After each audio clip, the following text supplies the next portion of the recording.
कहते हैं ना, जिसका कोई नहीं होता उसका खुद ऊपर वाला होता है। दोस्तों, लखनऊ स्टेशन पर दोपहर के वक्त अनगिनत भीड़ के बीच एक फौजी की आंखों में चमक थी। चेहरे पर खुशी थी क्योंकि वो छुट्टी के बाद घर लौट रहा था और बिना बताए अपने मां बाबूजी और छोटी बहन को सरप्राइज देने जा रहा था। नाम था उसका मोहित। उसी प्लेटफॉर्म पर कुछ ही कदम दूर एक बेंच पर बैठी थी काजल, एक बेहद ही खूबसूरत लेकिन उतनी ही टूटी हुई लड़की। चेहरे पर गहरी उदासी, आंखों में सवाल और हाथ में एक टिकट जिसे वो घूर तो रही थी, लेकिन जैसे उसकी मंजिल उसे टिकट से कहीं दूर थी। मोहित की नजर पड़ी और पलों में उसकी खुशी ठहर गई। वो सोच रहा था, मैं तो इतने दिनों बाद घर लौट रहा हूं, मेरी दुनिया रोशनी से भरी है, फिर ये लड़की इतनी अंधेरी क्यों लग रही है।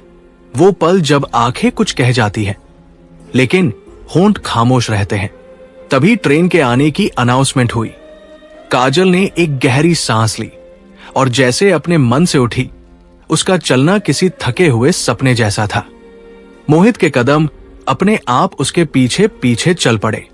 ट्रेन आई, काजल चढ़ गई और मोहित भी उसी डिब्बे में।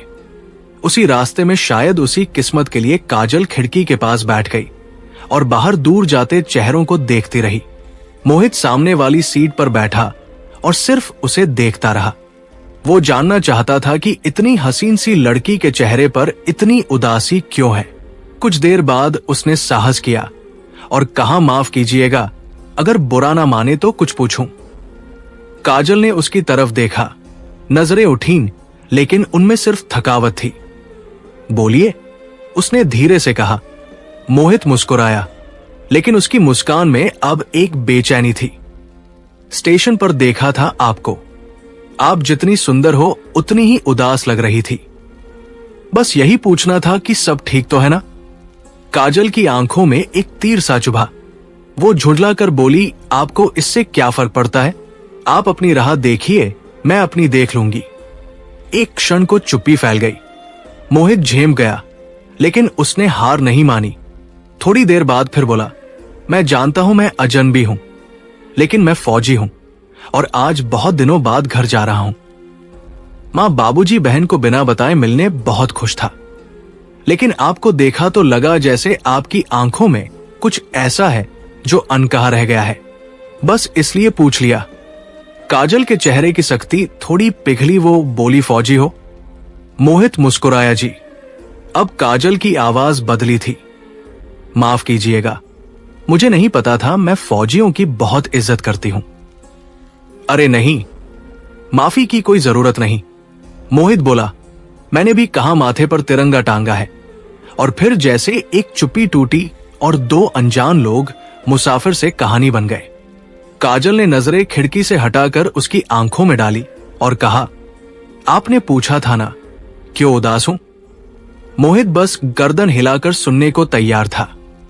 3 साल पहले मैंने सब कुछ छोड़ दिया था, अपने माँ बाप, अपना गांव, अपने सपने, सिर्फ एक लड़के के लिए। नाम था राहुल, कॉलेज में मिला था, बहुत प्यार करता था। जब पापा की नौकरी चली गई तो उसने मेरा साथ दिया, लेकिन जब उसकी नौकरी लगी वो बदल गया। कहने लगा, हम साथ नहीं रह सकते। मैंने अपने माँ बाप से सारे रिश्ते तोड़ दिए थे, अब उनके पास लौटूंगी तो क्या लेकर जाऊं, और इस शहर में अब कोई बचा नहीं जो अपना लगे। काजल की आवाज कांपने लगी थी। मैं बस सोचती हूं कहां जाऊं, क्यों जाऊं। कभी कभी लगता है कूद जाऊं किसी चलती ट्रेन से, लेकिन फिर सोचती हूं मरने के लिए भी हिम्मत चाहिए और वो मुझ में नहीं है। और इतना कहकर वो फूट फूट कर रो पड़ी। मोहित कुछ पल के लिए चुप रहा, फिर वो सीट से उठा और उसकी बगल में बैठ गया। धीरे से उसके कांपते कंधे पर हाथ रखा और बोला, तुम टूटती नहीं हो काजल, बस थक गई हो। कभी कभी दुनिया गिरने से पहले ऊपर वाला हमारी ताकत आजमाता है। जिसने तुम्हें बचाया है वो तुम्हारे लिए कुछ बेहतर भी रखेगा। अब से खुद को अकेला मत समझना। काजल ने अपनी भीगी आंखों से उसकी तरफ देखा और पहली बार मुस्कुराई। वो कहते हैं ना, किसी की आंखों में अगर अपना दर्द उतरता हुआ दिख जाए तो अजनबी भी अपना बन जाता है। काजल अब थोड़ी सहज हो गई थी। उसके आंसू रुक तो नहीं रहे थे, लेकिन अब वो अकेले नहीं बह रहे थे। मोहित की आंखों में भी नमी थी, शायद इसलिए नहीं कि उसे अफसोस था, बल्कि इसलिए कि उसे काजल की टूटन में अपनी ही जिंदगी की परछाई दिख रही थी। काजल ने धीरे से पूछा, आप तो कह रहे थे कि आप बहुत खुश हो, पर आपकी आंखें तो कुछ और ही कह रही है। आपकी हंसी के पीछे भी कोई कहानी है क्या? मोहित गहरी सांस लेकर बोला, हाँ, मेरी भी एक कहानी है। बोलिए, काजल ने धीरे से कहा। शायद तुम्हारी बातों से मेरा भी मन हल्का हो जाए। मोहित ने खिड़की से बाहर दूर भागते पटरियों को देखा और फिर बोला, जब मेरी पहली पोस्टिंग हुई थी तो मां बाबूजी ने मेरी शादी तय कर दी थी। लड़की का नाम था रूपाली, बहुत सीधी, शांत और मेरी दुनिया की सबसे प्यारी इंसान। शादी के कुछ साल बहुत अच्छे बीते। फिर एक दिन वो मां बनी और उसी दिन मेरी दुनिया से चली गई। काजल सन्न रह गई, जैसे कोई बर्फीली लहर उसके दिल से टकरा गई हो। उसने बेटी को जन्म दिया, लेकिन खुद इस दुनिया को अलविदा कह गई। मैंने कभी दोबारा शादी नहीं की, क्योंकि हर बार जब मां कहती तो मुझे रूपाली की आंखें याद आती थी। उसकी मुस्कान, उसकी बातें, मैंने खुद को बेटी की परवरिश में झोंक दिया। वो अब 4 साल की हो गई है। मुझे पापा कम और मम्मा ज्यादा बुलाती है। कभी कभी जब मेरी वर्दी पर हाथ रखकर कहती है, पापा आप सबसे ताकतवर होना, तो उस वक्त मेरा सीना तो चौड़ा हो जाता है, लेकिन आंखें भीग जाती है। काजल अब पूरे मन से सुन रही थी। उसके सामने जो लड़का बैठा था वो एक फौजी था, लेकिन उसके अंदर एक पिता भी था, एक अधूरा पति भी था और एक बेहद संवेदनशील इंसान भी। मैं बस यही मानकर चल रहा था कि जिंदगी अब बेटी के साथ कटेगी, लेकिन आज तुम्हें देखा और बात की तो लगा शायद जिंदगी फिर से कुछ नया लिखना चाहती है। काजल कुछ नहीं बोली, लेकिन उसकी आंखें अब बोलने लगी थी। वो नजरें झुकाकर मुस्कुरा दी और यही मुस्कान मोहित को एक नई उम्मीद दे गई। ट्रेन की रफ्तार थोड़ी और बढ़ गई थी, जैसे वक्त भी इन दोनों के करीब आने की रफ्तार पकड़ चुका हो। धीरे धीरे बातें बढ़ने लगी। काजल ने मोहित को बताया कि उसे कविताएं लिखना पसंद है। मोहित ने बताया कि उसे खाना बनाना आता है और सबसे अच्छा चना चावल वही बनाता है। काजल हंसते हुए बोली, अच्छा फौजी और रसोई, ये तो नई बात है। मोहित ने जवाब दिया, जब पत्नी चली जाए और बेटी दूध के लिए रोए तब आदमी कुछ भी सीख लेता है। काजल अब हंसते हंसते रो रही थी और रोते रोते दिल से जुड़ रही थी। उस दिन उसे ट्रेन के एक डिब्बे में 2 अधूरी जिंदगियां एक दूसरे को जोड़ने लगी। बिना किसी वादा, बिना किसी योजना के बस दिल से। ट्रेन दरभंगा स्टेशन पर रुकने वाली थी। जैसे ही गाड़ी धीमी पड़ी, मोहित की आंखें फिर उदास हो गई और उसने काजल से पूछा, अब कहां जाओगे तुम? क्या तुम्हारे मां बाप तुम्हें वापस अपना लेंगे? काजल चुप रही, फिर धीमे से बोली, नहीं जानती, शायद दरवाजा भी ना खोले और शायद कोई उल्हाना भी ना दे, बस चुपचाप देख ले और आंखें फेर ले। मोहित को यह सुनकर कुछ अच्छा नहीं लगा। उसने फिर से काजल की आंखों में देखा और कहा, तो फिर ऐसा करो, मेरे साथ चलो, मेरे घर मेरी मां से मिलो। मैं नहीं कह रहा कि अभी शादी कर लो, बस इतना कह रहा हूं कि जब तक तुम्हें कोई अपनाने वाला ना मिले तब तक मैं तुम्हारा सहारा बन जाऊं। काजल चौंक गई। तुम्हारे घर वाले क्या कहेंगे? तुम्हारी बहन क्या सोचेगी? मोहित गंभीरता से बोला, अगर तुम चाहो तो क्यों ना इस सफर को हम हमेशा के लिए साथ का नाम दे दे। काजल ने कुछ नहीं कहा, लेकिन उसकी आंखों से 2 आंसू गिरे और फिर वो मुस्कुरा दी। उसे मुस्कान में फर्क था और मोहित समझ गया कि अब उनकी कहानियां एक हो चुकी है। कुछ फैसले वक्त नहीं लेता, वो बस दिल से निकलते हैं और जिंदगी की दिशा बदल देते हैं। काजल ने जब मुस्कुरा कर हाँ कहा तो जैसे मोहित के भीतर कुछ स्थिर हो गया। उसे लगा पहली बार कोई उसकी अधूरी कहानी को पूरा करने आ गई है। ट्रेन से उतरकर उन्होंने साथ एक टैक्सी ली। स्टेशन की भीड़ पीछे छूट चुकी थी, लेकिन दिल की धड़कनें अब और तेज हो गई थी। काजल खामोश थी, खिड़की से बाहर देख रही थी, लेकिन उसके मन के अंदर बहुत कुछ चल रहा था। वो सोच रही थी, क्या मैं सही कर रही हूं? क्या मुझे किसी के भरोसे दोबारा चलना चाहिए? क्या कोई मुझे अपनाएगा? मोहित ने उसकी हथेली पर धीरे से हाथ रखा। डर लग रहा है? उसने पूछा। काजल ने गर्दन हिलाकर हाँ कहा तो मोहित मुस्कुराया। डरो मत, अब हम साथ हैं। डर अगर आया तो मिलकर सामना करेंगे। अकेली नहीं हो। अब टैक्सी रुकती है। मोहित का घर आ गया था, एक साधारण मगर बेहद सलीकेदार घर। दरवाजे पर मां तुलसी के पौधे में पानी डाल रही थी और पिताजी अखबार पढ़ रहे थे। जैसे ही मोहित को देखा, दोनों की आंखों में चमक आ गई। अरे मोहित, मां चौंकी। तू तो बिना बताए आ गया बेटा। लेकिन तभी उन्होंने काजल को देखा, एक अनजान लड़की जो मोहित के साथ खड़ी थी। मां की आंखों में सवाल थे और पापा ने चश्मा थोड़ा और ठीक किया। मोहित थोड़ा मुस्कुराया और कहा, मां बाबूजी, ये काजल है, मेरी दोस्त नहीं, मेरा भविष्य है।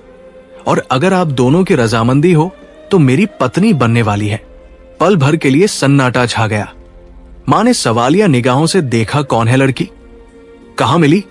और बेटा इतनी जल्दी कैसे? मोहित ने सब कुछ बता दिया। ट्रेन वाला सफर, काजल की कहानी, उसका टूटा भरोसा, उसकी मजबूरी और फिर अपने दिल की बात। मां, जब कोई इंसान टूटता है तो उसे सहारा चाहिए, और काजल के आने से मेरी भी अधूरी जिंदगी को सहारा मिल गया है। कुछ पल के लिए पापा चुप रहे, फिर बोले, बेटा, शादी सिर्फ दो लोगों का मेल नहीं होता, दो परिवारों का रिश्ता होता है। और जब लड़की 3 साल पहले अपने माँ बाप को छोड़कर चली गई थी, तो क्या वे आज उसे अपनाएंगे? काजल की आंखें भर आई। उसने धीरे से कहा, शायद नहीं अंकल, लेकिन मुझे पछतावा है। मैं उस वक्त बहक गई थी। आज जो भी हूं, मैं बस एक सच्चा रिश्ता और इज्जत की तलाश में हूं। मां ने काजल के सिर पर हाथ रखा। बेटा, गलती तो सबसे होती है, लेकिन जो अपनी गलती को स्वीकार कर ले वो इंसान बड़ा होता है। फिर पापा ने एक गहरी सांस ली। ठीक है, लेकिन शादी से पहले मैं तुम्हारे घर वालों से बात करना चाहता हूं। अगर वो राजी है तो हमें भी कोई एतराज नहीं। मोहित ने तुरंत कहा, पापा, मुझे नहीं लगता वो मानेंगे, क्योंकि काजल उन्हें छोड़ चुकी है और उन्हें बहुत ठेस पहुंची थी। लेकिन पापा मुस्कुरा दिए। बेटा, तू फौजी है, हार मानना तुझे शोभा नहीं देता। अगर दिल साफ हो तो रिश्ते दोबारा बन सकते हैं। अब बाकी मुझ पर छोड़ दे।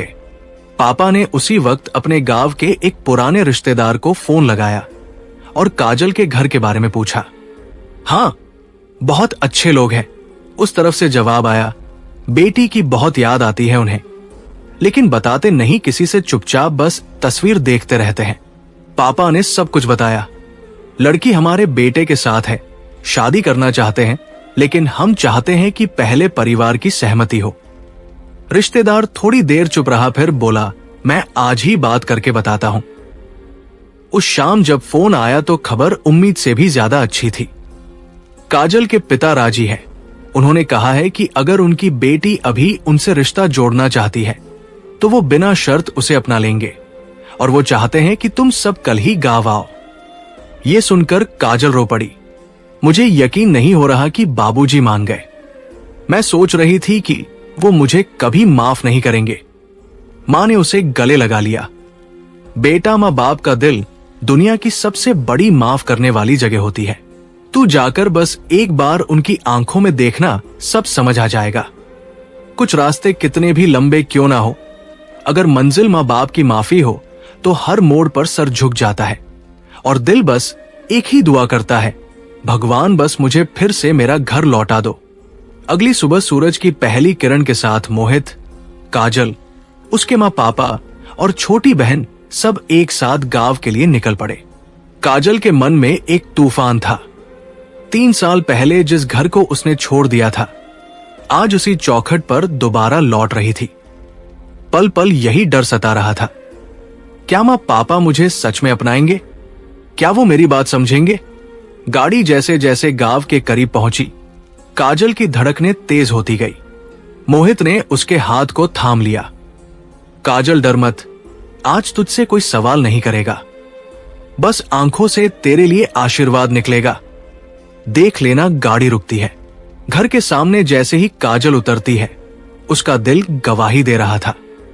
यही है वो दरवाजा जहां से मैं कभी नाराज होकर गई थी और आज पछतावे के साथ लौटी हूं। दरवाजा खुला। उसकी मां खड़ी थी, सिर पर पल्ला, हाथ में पूजा की थाली और आंखों में इंतजार से जमा हुआ पानी। और फिर बिना एक शब्द कहे मां ने अपनी बेटी को गले से लगा लिया। काजल की सिसकियां पूरे आंगन में गूंज उठी। मां, माफ कर दो, बहुत बड़ी गलती हो गई थी मुझसे। मैंने सब कुछ खो दिया, लेकिन आज भी इस घर की मिट्टी में वही अपनापन महसूस होता है। पापा थोड़े दूर खड़े थे, आंखें भीगी हुई थी, लेकिन चेहरे पर ठहराव था। धीरे से काजल उनके पास गई और उनके पैरों में गिर गई। बाबूजी, आपने अगर माफ कर दिया तो मुझे खुद पर से शर्म आ जाएगी। पापा ने झुककर उसे उठाया और गले से लगा लिया। बेटी, जिसकी आंखें 3 साल से एक ही दरवाजे पर टिकी हो, वो भला माफ कैसे करेगा? उस पल कोई रिश्ता टूटा हुआ नहीं रहा, हर आंसू एक नई शुरुआत बन गया। फिर काजल की मां ने मोहित की तरफ देखा। बेटा, तू कौन है? मोहित थोड़ा मुस्कुराया। मां जी, मैं वो मुसाफिर हूं जिसने आपकी बेटी को फिर से जीना सिखाया है। मैं काजल से शादी करना चाहता हूं, अगर आप सबकी रजामंदी हो। पापा ने पूछा, तुम्हारे घर वाले मानेंगे? जी, उन्होंने ही मुझे यहां भेजा है, मोहित ने कहा। तभी घर के अंदर आकर कोई बोला, और हम सब साथ ही आए हैं। काजल की आंखें आश्चर्य से भर गई। मोहित की मां, पापा और छोटी बहन अंदर आ चुके थे। मां ने काजल का हाथ पकड़ लिया। बेटा, तू अब अकेली नहीं, तू अब हमारी बहू है और बेटी भी। फिर क्या था, दूसरे दिन ही दोनों परिवारों की मौजूदगी में सादगी से लेकिन पूरे प्यार से शादी हुई। ढोल नहीं था, शहनाई नहीं थी, लेकिन हर आशीर्वाद, हर आंख एक ही बात कह रही थी। रब जब जोड़ता है तो टूटे हुए दिल भी फिर से धड़कने लगता है। शादी के बाद काजल और मोहित एक नए जीवन की शुरुआत करते हैं। काजल बहू की जिम्मेदारियों में ढलती चली जाती है और वो बच्ची जो मोहित की बेटी थी, अब काजल को मम्मा कहकर बुलाने लगी थी। काजल ने पहली बार जाना, मां बनना सिर्फ जन्म देने से नहीं होता, कभी कभी दर्द को अपनाने से भी इंसान मां बन जाता है।